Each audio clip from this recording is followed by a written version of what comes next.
அரசின் தீர்மானத்தின் மீது இப்போது வாக்கெடுப்பு.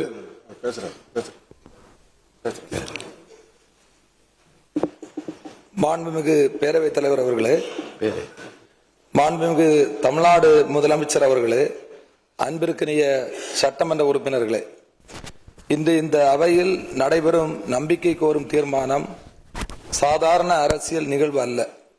தமிழக மக்கள் வழங்கிய ஜனநாயக ஆணையை மதித்து அந்த தீர்ப்பை நிலைநிறுத்த வேண்டிய வரலாற்று பொறுப்பு நமக்கெல்லாம் உள்ள தருணம் இது. இந்திய அரசியல் சாசனத்தையும் மத சார்பின்மையையும் சமூக நீதியையும் பாதுகாக்கும் பொறுப்புணர்வோடு இந்திய தேசிய காங்கிரஸ் கட்சி இந்த அரசுக்கு தனது ஆதரவை வழங்குகிறது என்பதை பெருமையுடன் தெரிவித்துக் கொள்கிறேன்.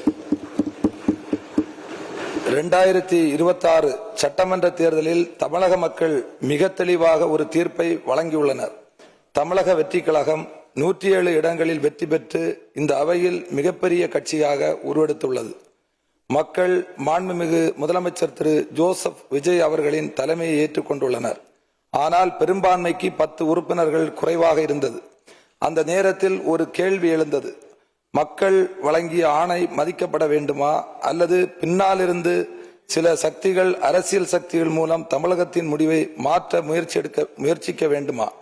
அந்த சூழலில்தான் காங்கிரஸ் கட்சியின் 5 உறுப்பினர்களும் மார்க்சிஸ்ட் கம்யூனிஸ்ட் கட்சி, இந்திய கம்யூனிஸ்ட் கட்சி, இந்திய யூனியன் முஸ்லிம் லீக், விடுதலை சிறுத்தைகள் கட்சி ஆகியவற்றின் தலா 2 உறுப்பினர்களும் ஆதரவு அளித்து மதசார்பற்ற கூட்டணி பெரும்பான்மையை கடந்தது.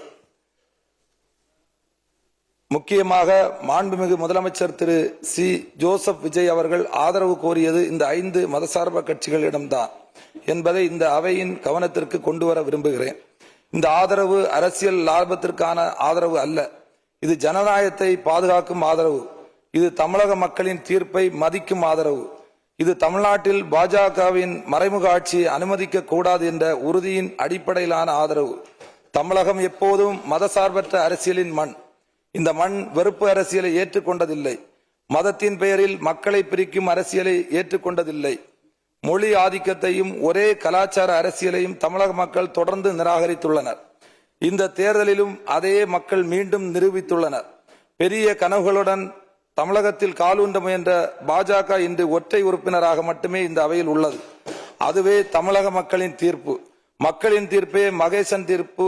மக்கள்தான் எஜமானர்கள் என்று பெருந்தலைவர் காமராஜர் கூறியதை இந்த நேரத்தில் நினைவுகூர விரும்புகிறேன். பெருந்தலைவர் காமராஜர் இந்த மண்ணுக்கு என்ன கற்றுக் கொடுத்தார்?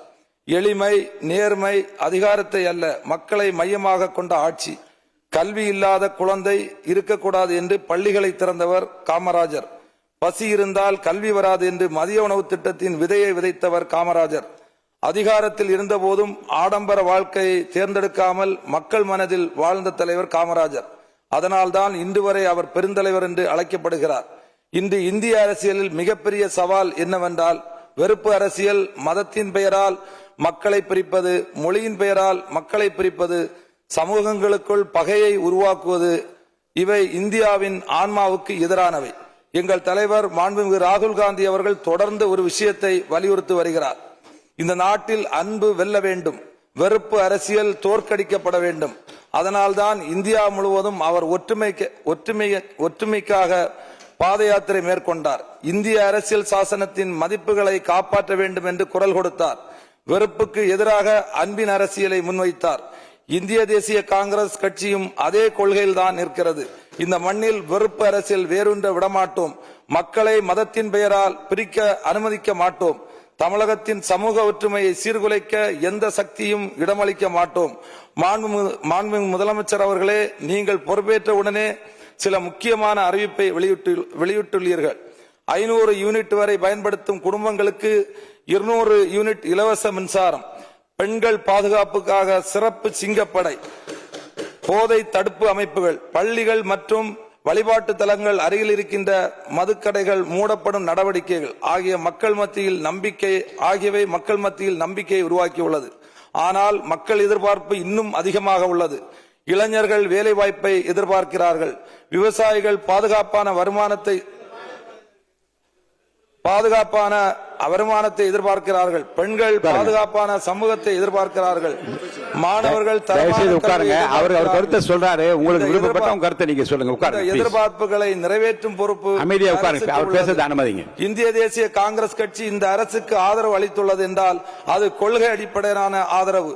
தேர்தல் அரசியலில் பணநாயகத்தின் ஆதிக்கம் கண்டு இந்திய ஜனநாயகத்தின் எதிர்காலம் கேள்விக்குறி ஆகிவிடுமோ, ஏழை எளிய மக்கள் நாடாளுமன்ற சட்டமன்ற தேர்தலில் வெற்றி பெற முடியாமல் போய்விடுமோ என்று மிக கவலையோடு கவனித்துக் கொண்டிருந்த நிலையில் இன்றைக்கு மாண்புமிகு முதல்வர் ஜோசப் விஜய் அவர்களின் வியூகத்தாலும் தனித்த சாதுரியத்தாலும் சாதாரண ஏழை எளிய மக்களும் வெற்றி பெற்று சட்டமன்ற உறுப்பினராக அமைச்சராக பொறுப்பேற்றிருப்பது இந்திய ஜனநாயகத்திற்கு கிடைத்த மிகப்பெரிய வெற்றியாகும். அந்த வகையில் இது ஓர் எளிய மக்களின், சாமானிய மக்களின் ஆட்சி என்பதையும் குறிப்பிட விரும்புகிறேன். சமூக நீதியை பாதுகாக்கும் எந்த முயற்சிக்கும், மதசார்பின்மையை பாதுகாக்கும் எந்த முயற்சிக்கும், தமிழக உரிமைகளை பாதுகாக்கும் எந்த முயற்சிக்கும் காங்கிரஸ் கட்சி உறுதுணையாக இருக்கும். நிலையான ஆட்சி வேண்டும், மதசார்பற்ற ஆட்சி வேண்டும், வெறுப்பு அரசியலற்ற தமிழகம் வேண்டும். தங்களது ஆட்சியில்தான் மகத்தான சாதனைகளை புரிந்திட செம்மையான அரசாக திகழ்ந்திட காங்கிரஸ் கட்சி எங்கள் தலைவர் ராகுல் காந்தியின் வழிகாட்டுதல்படி என்றும் உங்களுக்கு உறுதுணையாக இருப்போம்.